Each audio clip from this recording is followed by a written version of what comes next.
being independent also means, asking questions, asking why. When your parents, your friends, your workmates, whoever it is, suggests something to you, just ask why. And is it right? Is that the right thing for you? What are their motivations, etc.? Because it's like the questioning mind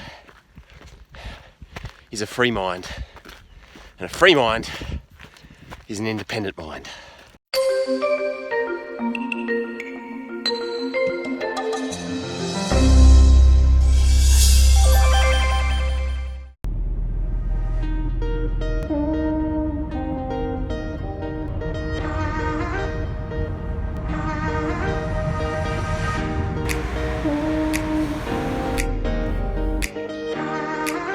Hey, good morning. Morning walk episode 66. Coming to you from the frontier today because that there is Spain. This is France. Let's go for a walk and I'll tell you what it's all about. It ain't easy.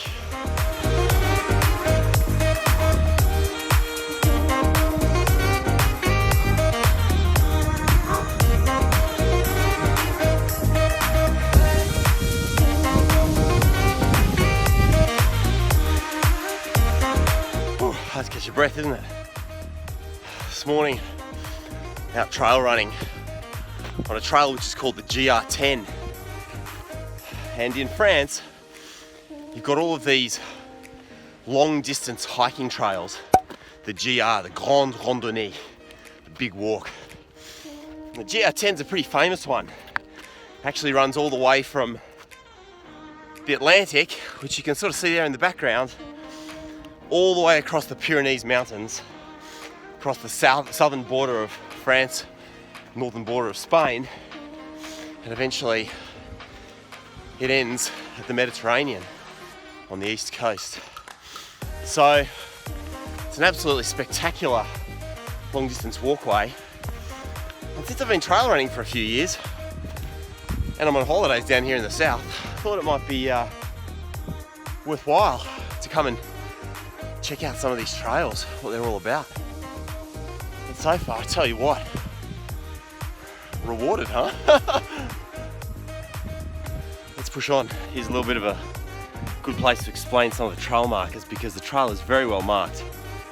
Here, obviously you can see cross means no, don't go that way. But over here's more interesting. This is what we're following. This red line here means you're on a GR route. If that was yellow, it's like a regional walk. The one beside it obviously indicates the direction you're supposed to go. And basically if you see two lines like this together, it means that you're heading in the right direction. So the track is really well marked, which is fantastic. Well, this is actually the high point of the run today.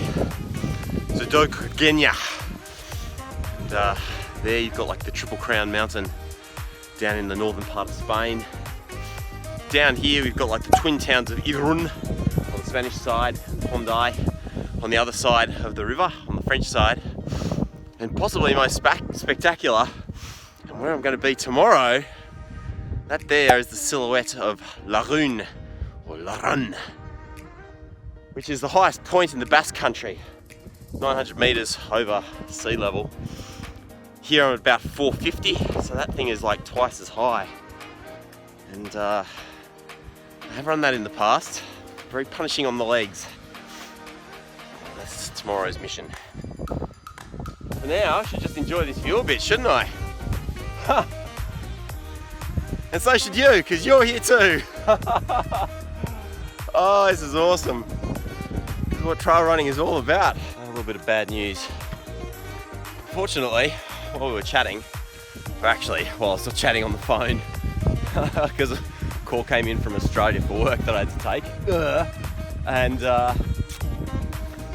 missed the trail marker. So we're kind of like lost. Kind of lost. I mean, it's nice if you get lost with that kind of scenery, isn't it? I'll take that. Unfortunately, these days with iPhones, Strava, Google Maps, and the photograph of an actual topographical map that I took before we headed out, not exactly where we are. We can get where we need to go on this trail. Just shows when you're out in the bush, can't let your guard down for a minute.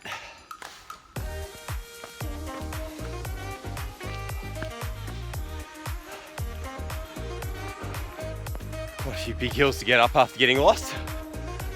This part of the world, southwest of France, northeast of Spain, or north of Spain, is fiercely independent. It's the Basque country.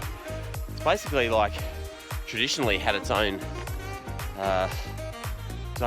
country, really, and it's got its own language, very distinct culture, very distinct look, food.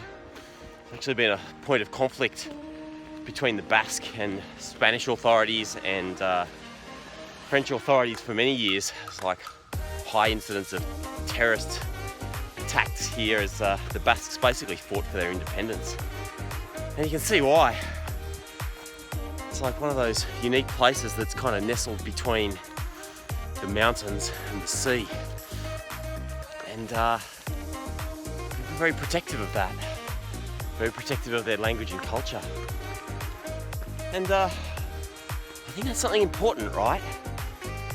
Being independent and making sure you fight for your independence, because ultimately, as long as you can make your own choices, you know, you're kind of free. Sometimes those choices, or you know, the options that you have to choose between are kind of shitty, but you're still better off to be free to make that choice, right? So I really believe that being independent is a really critical thing. There's a famous Thoreau quote, which is, there are two things you should try to give your children. One is roots and the other is wings. And so much truth in that, right? You know, we really want to give people the freedom and flexibility to fly and do their own thing, blaze their own trail. But you can only do that if you develop a spirit of independence. How to do that? Well, I think it's like many things, right? It's just about constantly pushing your comfort zone just a little bit. So on this hike, for example, I could have just chosen to do a shorter one today. Instead, what I've done is pushed it out a little bit further, and it's that extra little bit that you put in every time, the little bit that you push yourself beyond your comfort zone, whether it's on physical activity, learning something, learning a language, learning piano, cooking, it could be anything, going out and making new friends. It's always that moment where you push a little bit, just a little bit beyond your comfort zone, that you actually start to expand it. And expanding that comfort zone makes you freer, it makes you more independent. So never be bound by society. Only be bound by your own values, your own path, your own ideas.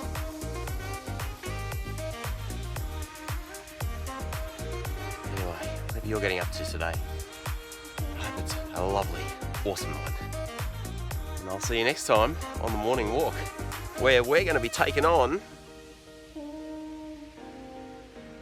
Laroon, that bad boy over there. Have an awesome day. See you later.